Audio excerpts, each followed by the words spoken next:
Oh, it's definitely earned me more money. Just like Decatur, they were paying 70 cents more for summer corn there in August. We were hauling corn 100 mile for 40 cents, and we're making 30 cents, and I wouldn't even known that price was probably on there. I wouldn't have thought of calling Decatur, but when you go to the Grower's Edge page, then it takes all that running around out of it for you.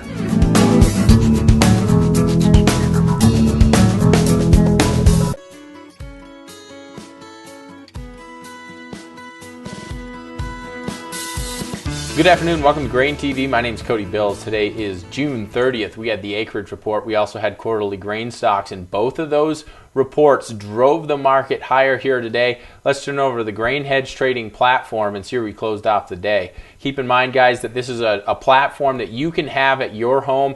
We do have a mobile platform that would go great on any mobile phone. We also have a desktop platform that can go in your office. Both of these will offer live quotes. So if you are interested in that, please contact the office at 877-472-4607, or you can take a demo of the trading platform, see what it's like to have live quotes in the palm of your hand. Just visit grainhedge.com and click on the 14-day free trial up there. Put in your name and number, and we'll get in touch with you. Make sure you get the most out of that trial. Make sure that you're trained. But let's turn over, see where we closed off the day. Corn trading up 30 cents on the September contract to $4.22. Soybeans trading up 55 and a quarter on the November contract, up 10 to 10.35 and a quarter.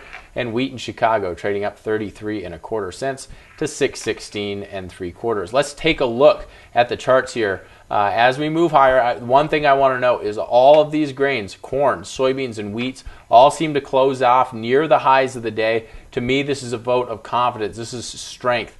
And I would suspect that we'll likely trade a little bit higher maybe in the overnight. I wouldn't be surprised if we get some continuation early on tomorrow.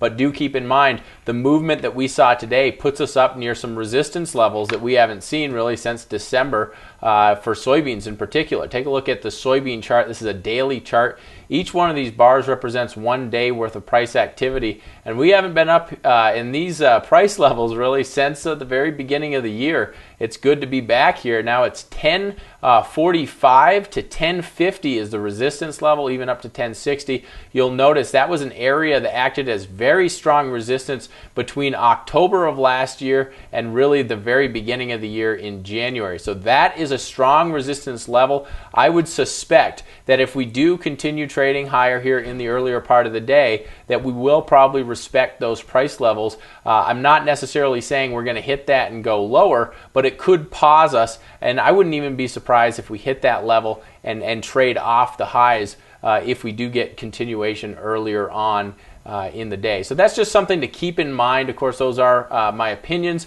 Let's take a quick look at corn. You'll notice corn here also moving sharply higher. There's some resistance up there around 433 and three quarter on that September contract. Those are highs that we really set back in January, the very, very beginning of January. So those are resistance levels, again, that I think are within sight now and we should be paying close attention to as we move toward them.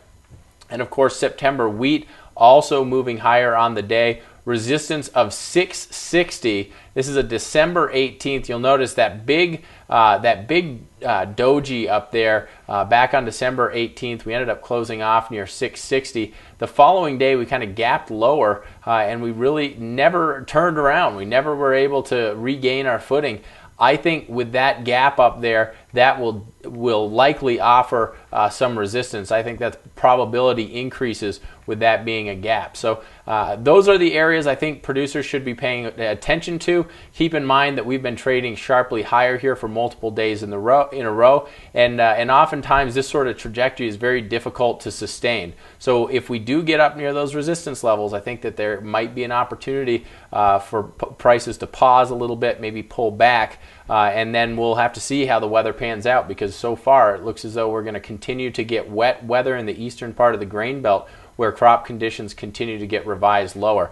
Let's talk a little bit about the acreage report and also about the quarterly grain stocks, because these are the numbers that really move the market early on in the trade. You'll notice that acreage numbers here for corn were revised lower. We were down 395,000 acres here from compared to expectations. You'll notice the market was expecting somewhere around 89.292 million acres. We got 88.897 million, and so really what we saw there is lower acreage.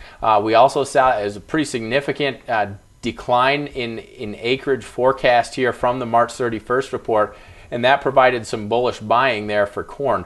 For soybeans, we saw acreage actually at a record high. So U.S. planting record soybean acreage here of 85.139. Now you'd think, okay, record highs here, you'd expect that to be relatively bearish, but we didn't get acreage as high as analysts were expecting. Analysts were expecting somewhere around 85.171 million acres. We got 85.139, so we were 32,000 acres off of expectations. But when you put the asterisks in there, the USDA did announce that following their acreage report, that they were going to resurvey cotton, soybeans, and sorghum acres in Texas, Kansas, Arkansas, and Missouri after excessive rains here really contributed to some significant planting delays.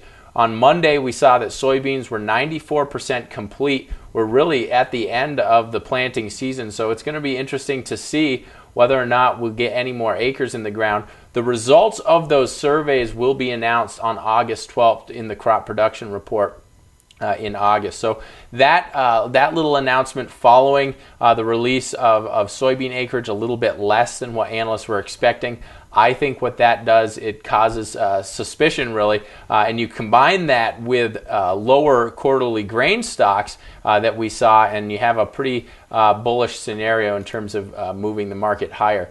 When you look at the quarterly grain stocks, you'll notice corn came out at 4.446 billion bushels, down 105 million bushels from expectations. So demand continues to be strong there for corn. For soybeans, same sort of situation, 45,000 bushels underneath analyst expectations here. Analysts were expecting to see 670 million bushels.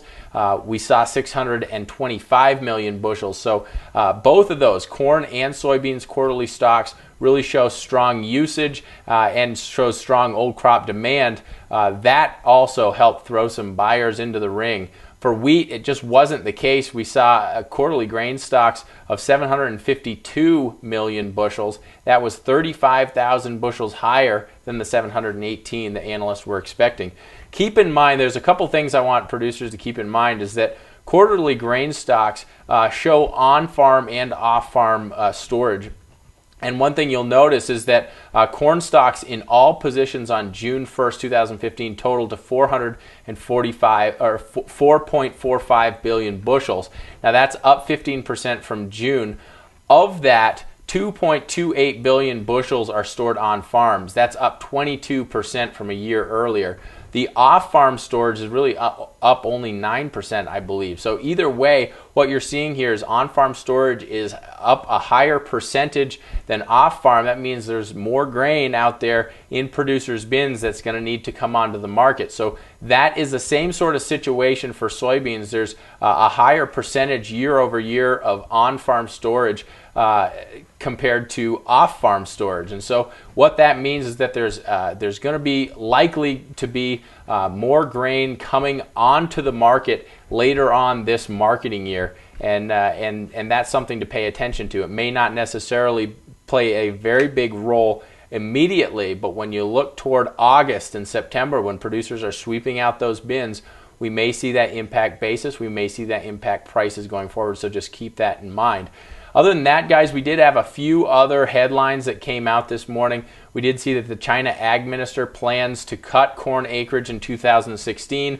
Really what they're trying to do is plant more beans, plant more barley, other grains out there, really to help draw down those huge corn stocks that they have on their balance sheet.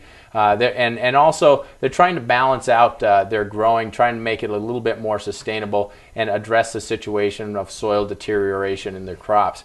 Other than that I think that'll play a role in the future. That's not something that you're going to immediately see the impact of, But that's a story that you're going to want to pay attention to as we move forward. Also across the headlines, we saw the EU lower their wheat forecast, and they lowered their wheat forecast to 140 million metric tons, down 1.5 million metric tons.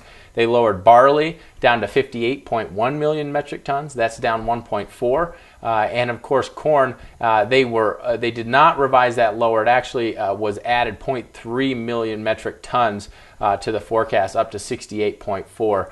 What we're seeing there is a little bit of dry weather in Germany and the rest of the EU, and so that could impact grains here moving forward. Also, in the wheat side of things, southern Russia is experiencing rain. They're experiencing harvest delays, and of course, rain late in the season is causing quality concerns here. So other than that, guys, that wraps up today's show. If you have any questions about what we talked about, please do give the office a call. The number is 877-472-4607. And again, if you'd like to have a demo of the trading platform that we offer over here at Grain Hedge, and you'd like to have a personalized one-on-one walkthrough, give us a call. The number is 877-472-4607. Thanks a lot for tuning in. We'll see you here Wednesday.